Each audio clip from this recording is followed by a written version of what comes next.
നമ്മളെല്ലാവരും പൊതുവെ ചെയ്യുന്ന ഒരു ഹെയർ കെയർ മിസ്റ്റേക്സ് ഞാൻ കുറച്ച് 5-6 ഞാൻ പറഞ്ഞു തരാം. ഒന്ന് വെച്ച് കഴിഞ്ഞാൽ നമ്മൾ ഡേർട്ടി ആയിട്ട് സ്കാൽപ്പിരിക്കുന്ന സമയത്ത് എണ്ണ പുരട്ടുന്നത്. രണ്ടാമത് നമ്മുടെ മുടിക്ക് ആവശ്യത്തിനെക്കാട്ടിലും കൂടുതൽ എണ്ണ പുരട്ടുന്നത്. മുടിക്ക് ഡാമേജ് എങ്ങനെയാവുമെന്ന് വെച്ച് കഴിഞ്ഞാൽ ഈ എണ്ണമയം പോകാൻ വേണ്ടി നമ്മൾ നന്നായിട്ട് ഹാർഷ് ആയിട്ടുള്ള ഷാമ്പൂസ് യൂസ് ചെയ്യേണ്ടതായിട്ട് വരും. അപ്പോൾ നമ്മൾ നന്നായിട്ട് ഷാമ്പൂസ് യൂസ് ചെയ്യുമ്പോൾ നമ്മുടെ ഹെയർ ഡാമേജ് ആവും. അപ്പോൾ നമ്മുടെ മുടിക്ക് ആവശ്യം ആക്ച്വലി 1 to 2 ടേബിൾ സ്പൂൺ എണ്ണയുടെ ആവശ്യമേ നമ്മുടെ മുടിക്കുള്ളൂ. മൂന്നാമത്തെ എപ്പോഴും നമ്മളിപ്പോൾ കോമൺ ആയിട്ട് യൂസ് ചെയ്യുന്ന ഒരു തെറ്റെന്ന് വെച്ച് കഴിഞ്ഞാൽ നമ്മളെപ്പോഴും വാം ആയിട്ടുള്ള ഹെയർ ഓയിൽ അപ്ലൈ ചെയ്യുക. വാം ആയിട്ട് ഹെയർ ഓയിൽ അപ്ലൈ ചെയ്യുന്ന ഗുണം എന്ന് വെച്ച് കഴിഞ്ഞാൽ ഇതിൻ്റെ ന്യൂട്രിയൻസ് ഇതിനകത്തുള്ള ഇൻഗ്രീഡിയൻസ് ഒക്കെ ലൂസനായിട്ട് നമ്മൾ നന്നായിട്ട് നമ്മുടെ സ്കാബിലേക്ക് പെനിട്രേറ്റ് ചെയ്ത് ഹെയർ ഫോളിക്കിൾസിലേക്ക് പെനിട്രേറ്റ് ചെയ്യും.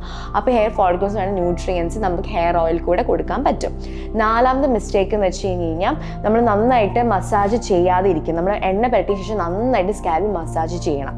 അഞ്ചാമത്തെ മിസ്റ്റേക്ക് എന്താണെന്ന് വെച്ച് കഴിഞ്ഞാൽ നന്നായിട്ട് സ്കാൽപ്പൊക്കെ മസാജ് ചെയ്തെങ്കിൽ പോലും നമ്മൾ ടൈറ്റ് ആയിട്ട് ബൺ അല്ലെങ്കിൽ നന്നായി ടൈറ്റ് ആയിട്ട് ഹെയർ കെട്ടി വെക്കുമ്പം നമ്മുടെ ഹെയർ ഡാമേജ് ആവാനുള്ള ചാൻസ് കൂടുതലാണ്. എല്ലാവരും ഈ കാര്യങ്ങളൊക്കെ ഒന്ന് മനസ്സിൽ കരുതണം.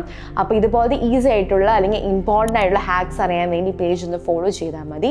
അതുപോലെ തന്നെ നിങ്ങൾക്ക് എന്തെങ്കിലും സംശയം ഉണ്ടെങ്കിൽ കമൻറ്റ് സെക്ഷനിൽ പറയുകയാണെങ്കിൽ ഞാൻ റിപ്ലൈ തരുന്നതായിരിക്കും.